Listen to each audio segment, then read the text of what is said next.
our test app for this is on your Windows 7 system. In the setup instructions, it tells you how to install this application. This is certainly not the only vulnerable web application. There are some that are publicly available online. I like one called Damn Vulnerable WebApp, which is freely available. So I'd encourage you to try that one next. OWASP, the Open Web Application Security Project, has one called WebGoat that actually has built-in learning exercises in it.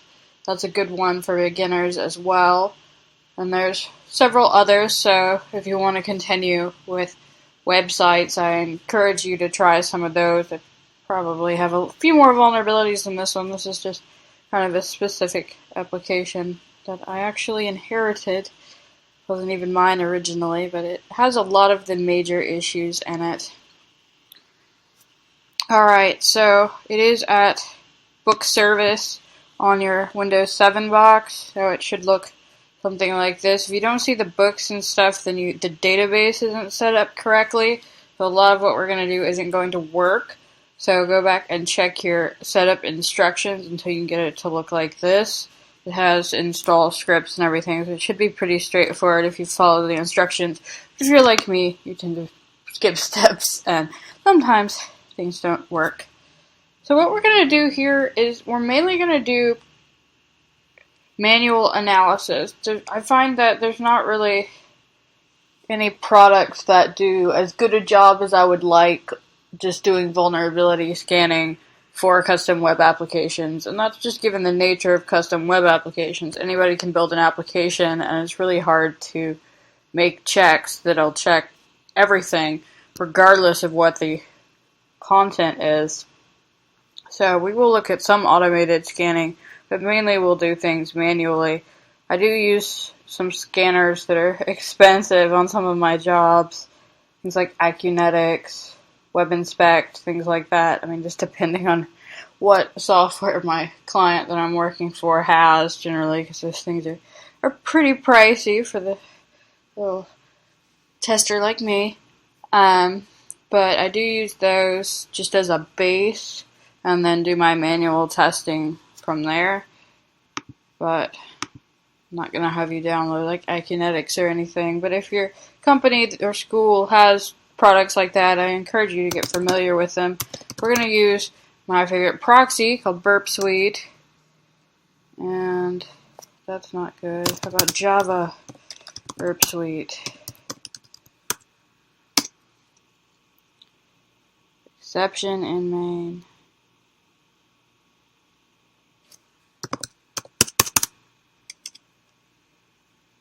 That is going to kill everything, because without the proxy, we're not going to get very far at all. And we're not actually going to have a web application section, probably.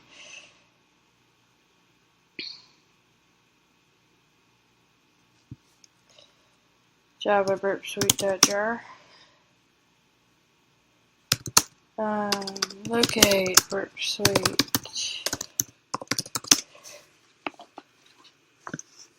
That's what I get for changing VMs. Something's gonna change. Well, actually, if I think about it, this was probably true in the old version of Kali as well. So let me try one more thing. So I feel like the old version of Kali had the same issue. I use Burp Suite Pro that I pay for. That's actually directly on my Mac. They have a free version on here. So we go to Applications in Kali Linux, Web Applications, Web Application Proxies, and click on Burp Suite. Yeah, that'll do it. I just forgot that. Again, I use the one that's Pro. I just click I accept, and this should load it up. There we go. Alright, cool. So we have our Burp Suite here. As you can see, it has lots of different things it can do. Some of it is going to be limited on the free version as these things go. But what we want to do is actually set up our browser to send all its traffic through this proxy. So by default, go to the proxy tab and go to options. By default, it listens on localhost 8080. You can change that if you need to. If on my browser, it's just going to be platform specific. Like on my Mac, it wants me to do it in system settings, things like that. And if we go to preferences, so edit preferences, and should be under advanced and network. This Iceweasel is like an offshoot of Firefox, so it's similar to how Firefox is set up. And go to connection settings, manual proxy configuration, if we want localhost 8080, and use proxy configuration for all protocols. Click OK. So that should send all our traffic through Burp Suite. So if we go back to this proxy tab and intercept, make sure that intercept is on, and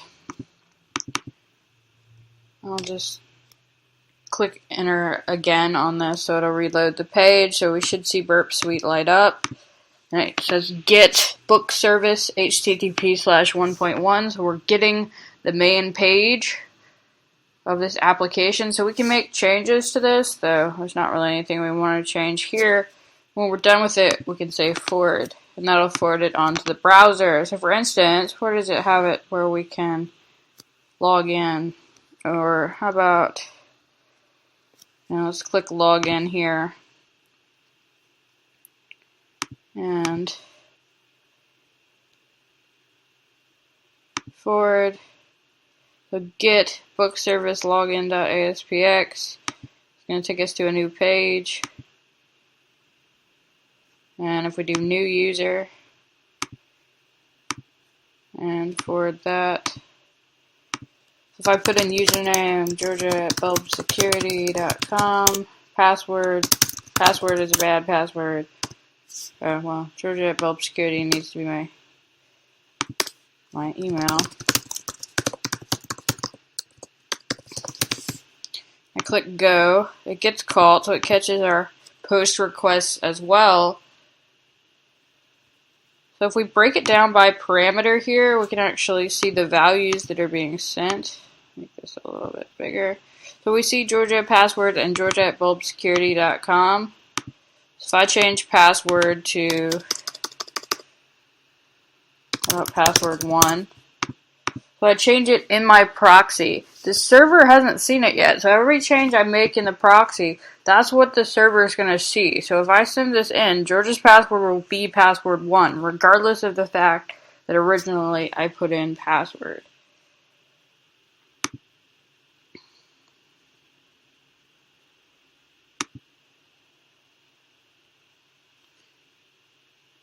Alright, so now if I go to login, just turn intercept off.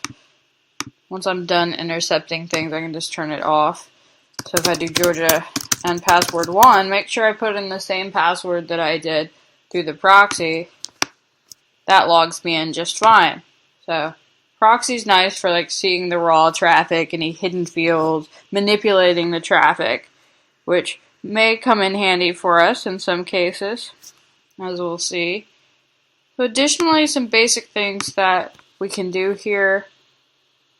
If we go over to the target tab, we'll see the IP address of our Win7 system. So we can right click on that. And we're not going to be able to scan in the free version. I do like the scanners in here, but we're not going to be able to do that in the free version. So if you buy the pro version, then you can possibly scan them. But we can spider the host, try and find some more pages. Just going to send it requests and see if it finds more pages. It's basically going to click on all these links. So it should be able to find us some additional pages.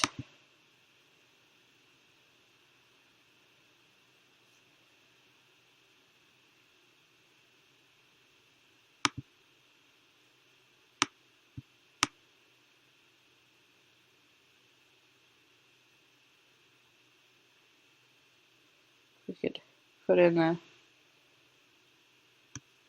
I'll just ignore the forms. You can put in information to submit the forms to help it log in and stuff as well. not too much actually on this site, basically just books and a few other things.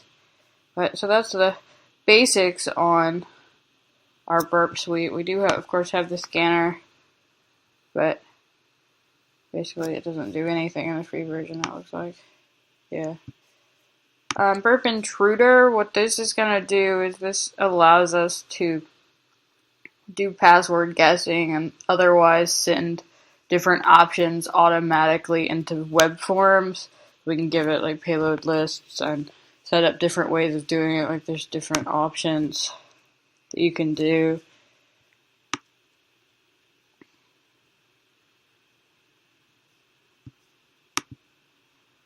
And things like that, but that's another one that's going to be really slowed down in this version. Decoder is always nice, like if you're trying to decode information that's like base 64 encoded or something like that, you can just paste it in here and it'll take care of it. So even when I'm not necessarily doing web application stuff, I occasionally pull this up. There's, other things as well, like repeating the request. If you get an interesting request, just repeating it. See the results. Things like that. It can do a lot of things. The Pro version is much more powerful. So if you continue with web apps, I encourage you to buy it. So now let's actually start attacking some stuff. Look at those common web vulnerability classes.